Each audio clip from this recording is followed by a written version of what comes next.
Empire.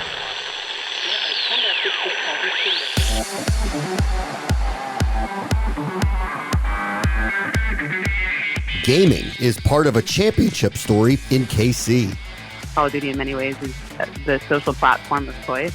You find ways to create bonds that you never otherwise would have seen or experienced. So to see that play out and to be credited that way by some of the biggest stars in all of sports is really an honor, and we love playing in that space for them. That's Johanna Faries, GM of Call of Duty, where the gaming world can solve some team building issues. This is the Future Sport Podcast. I'm Bram Weinstein.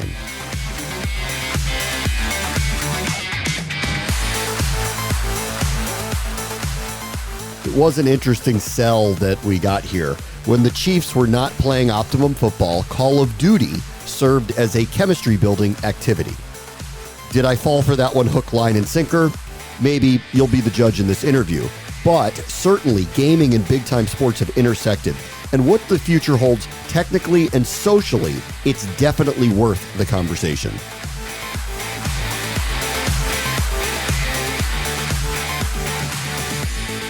Our guest this week is a repeat guest of the podcast, Johanna Faries, who is the GM for Call of Duty.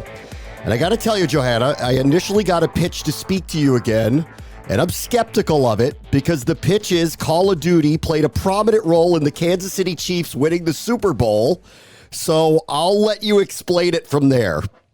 I love that pitch, to be honest. I'm not sure who pitched it to you, but, I'm a little biased towards certainly Call of Duty and its presence and culture. We were super pleased to hear how so many of the stars of the Kansas City Chiefs continue to love our game. They've been talking about it for, frankly, many years now, but certainly leading up to Super Bowl week, it was awesome to see how Patrick and company and Juju and so many others continue to get together off the field playing Call of Duty, and have cited pretty prominently over the last few weeks how much their chemistry in our game has helped them as teammates on the field. Yeah.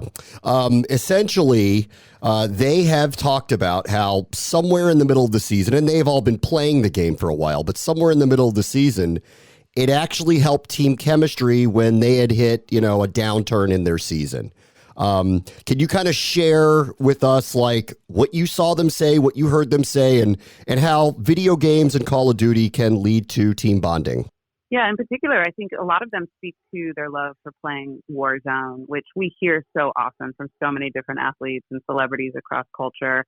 Of course, Call of Duty has been an icon in entertainment for going on 2 decades now.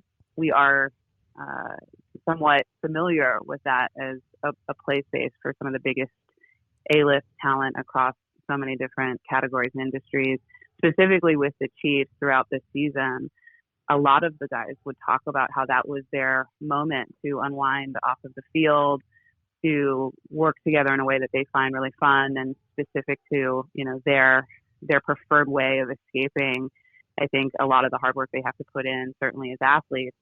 What was very cool, though, is they would often talk specifically about how their enjoyment of playing as teammates in Warzone created that bond, created more closeness and chemistry. Huh. And, we love hearing that, and we love being so organically a part of celebrities' lifestyles and ways of connecting. We often say that Call of Duty in many ways is the social platform of choice. You find ways to create bonds that you never otherwise would have seen or experienced. So to see that play out and to be credited that way by some of the biggest stars in all of sports is really an honor, and we love playing in that space for them. What do you think it is about gaming, video games, the game specifically we're talking about here, that seems to draw people together outside of just interest in gaming for the sake of having interest in gaming? Well, we've seen that across so many different games, right? Over the course of the last many decades, gaming has evolved and advanced technologically, obviously, but also as a social connection point for people who either have already known each other, and again, this is a way for them to get together outside of their other known spaces, but also to really connect with people maybe you haven't ever met in person from all over the world, frankly. And we continue to see that as a community unto itself. Call of Duty really lends itself well to that because there's so many different ways to play. So depending on your play style of choice, you can kind of drop in and connect with different players who also prefer those modes or maps. We're just on the heels of having launched our latest season 2, and we continue to see different parts of our player community reconnect yet again. And they're super excited about what we're bringing to the table because it's always fresh and it's always changing. So it keeps that experience of connectivity quite top of mind. And we love that live operations element to how to get together, because every time you drop in, it's going to be a new way to have fun. All right, let me ask you one specific NFL one, because we're talking about this and because the Chiefs have openly talked about how they play, they gelled as teammates, and obviously the results speak for themselves with how they played on the football field together in the Super Bowl.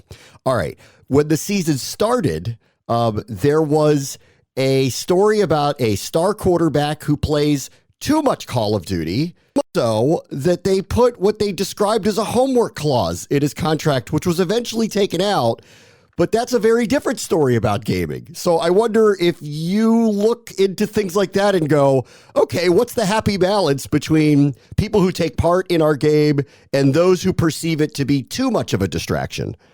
I love it. I think, we kind of smile at those types of anecdotes because we know that it is a huge passion point. People who tend to love Call of Duty pour a lot of time into that experience. But again, because they're not just getting a great individual gameplay experience out of it, they're also finding ways to connect. And so there's a lot of reasons to continue to come back to the well, so to speak.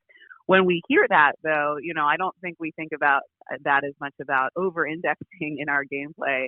But we do love the fact that even some of the most prominent NFL teams know how obsessed and how passionate some of their athletes are about the game. I get that so often. Obviously, I came from the NFL, and so I stay in touch with many from that world. And we often continue to get requests of, hey, can you guys help us find a way to have our players in their downtime drop into Call of Duty. So we're always there to sort of serve that need and make that an extension of how they can express themselves, both as athletes, but also as just people who love our game. This episode is brought to you by Chalk and Dog, which brings together the vast experience and expertise of two of the brightest agencies in media, sports, wagering, and gaming.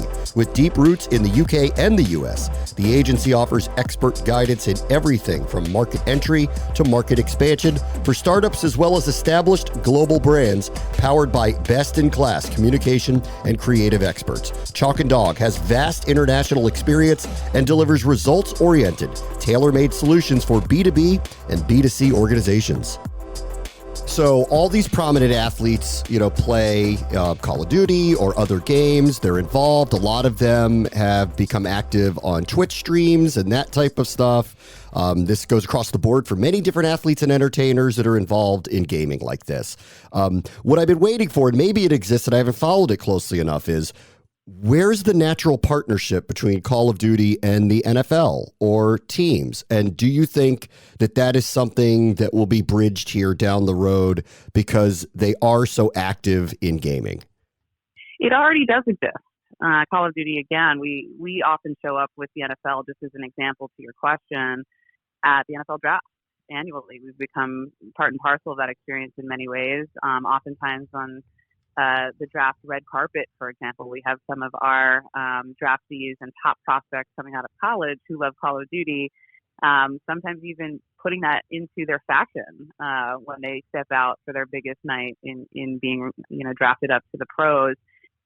We've often set up lounges for them, and as I mentioned before, even for the pros who are already in the league, oftentimes player personnel and directors of player engagement will reach out and say, hey, can you give us, a few consoles, so to speak, for our guys to unwind? And we're always there to really, again, serve that and find ways for us to show up where they can continue to connect in. So we've done that for many years. We'll continue to show up across culture, NFL being just one example of that. Of course, we also show up in all of the other big sports that you can imagine and so many other spaces of entertainment. It's also why, on the heels of Modern Warfare 2, just this last fall, in many ways, we spoke to that blockbuster as being the biggest release in all of entertainment, because it's not just a game anymore. Gaming is the modern medium, right? And so we're going to continue to just find ways to show up in all the places that matter. Okay. I agree with you. It's attracting enormous crowds. Obviously, there are a ton of people who play it. The streaming of it has attracted large audiences. So let me just ask you some kind of vague, let's think ahead here a little bit. What is the future of gaming content, in your opinion? It's hard to know, which is part of what I love about the job, to be totally honest, because every time we think we've cracked, the top of the mountain in terms of innovation, more trends come out and more ways of engaging are things that we want to lead in. That said, I think right now you see how we have extended Call of Duty's presence across mobile in a big way. We think mobile gaming is certainly going to be a huge growth vector going into the future. We've expanded our model for engagement, whereby, we now have such a big platform in Warzone, a free-to-play game that extends what was traditionally, not free-to-play up until 2020, and a new genre in Battle Royale, as well as now new modes like DMZ, which are very, very popular and specific to Call of Duty. But then, of course, you have our bread and butter, what we're known for in terms of deep, rich narrative content, these premium experiences that only Call of Duty can do in such a big and blockbuster way each year. So we're going to continue to, kind of bend and think through what does next level state-of-the-art delivery look like. But I think this always-on way of thinking about both free-to-play and premium experiences is certainly the future, as well as making sure that we're delivering the best quality gameplay across the platforms of choice for players. One other question I have about gaming for you. There is a tremendous amount of development in AI and chat technology, and it's getting obviously a lot of attention with the capabilities that Bing now suddenly has and what ChatGPT can do. I know for Call of Duty and other games that they're programmed and the algorithms are quite flexible and all sorts of different gameplay can occur. But I wonder if Call of Duty and others have thought about how this will implement and potentially change the way we play video games. We are always looking at the trends for the future, as I mentioned, right? And so there is a lot of conversation right now, actively so, across tech and beyond, as far as the role of AI into the future. We are going to continue to look at that just like we look at any other potential innovation lever for us. And so we stay up on those trends, not just Call of Duty specifically, but for Activision Blizzard as a whole. It's part, again, of what I love about being in this industry, because there's always more to explore. So the presence of AI in gaming is something that I think is going to continue to evolve, and we're going to be, trying to study up as much as possible just so we're well positioned to take advantage of whatever innovations come down the pike there. Johanna Faries is the GM for Call of Duty. Thank you so much for joining us. Thank you. On the next Future Sport podcast, season ticket holders have Orbitz-like options for their unused inventory. How we come into the picture is, number one, we list your tickets on 10 plus resale marketplaces, which is super important. As you mentioned, it's really a fragmented buyer marketplace. So if you're listing on one marketplace, you're missing out on a lot of buyers. So by us listing on 10 plus marketplaces, you can reach up to 5 times the amount of buyers. That's Chris Babu, CEO of Tick Assist, who has figured out a way to maximize selling unused tickets. That will do it for this episode. As always, the future is now. This is the Future Sport Podcast. I'm Bram Weinstein.